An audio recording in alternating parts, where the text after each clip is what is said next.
இந்த போஸ்டர்லாம் print out அடிச்சு 50 பேர் ஆர்கனைஸ் பண்றாங்கன்னா இதுக்கெல்லாம் ஒரு திட்டமிடல் இல்லாம இது செய்ய முடியாது. அப்போ இவ்வளவு திட்டமிடல் பண்ணி இவ்வளவு தூரம் 2 பஸ்ல ஆளை ஏற்றிட்டு வர்றாங்க, இது எப்படிங்க காவல்துறைக்கு தெரியாம நடக்கும்?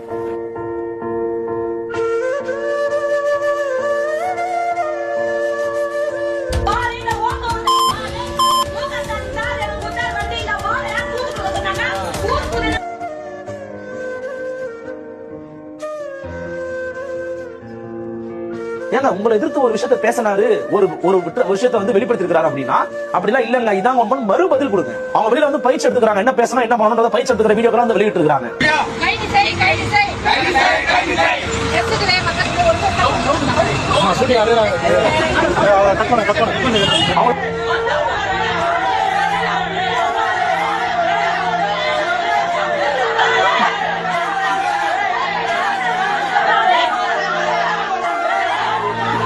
போய் கக்கூஸ் கழுவுறது அது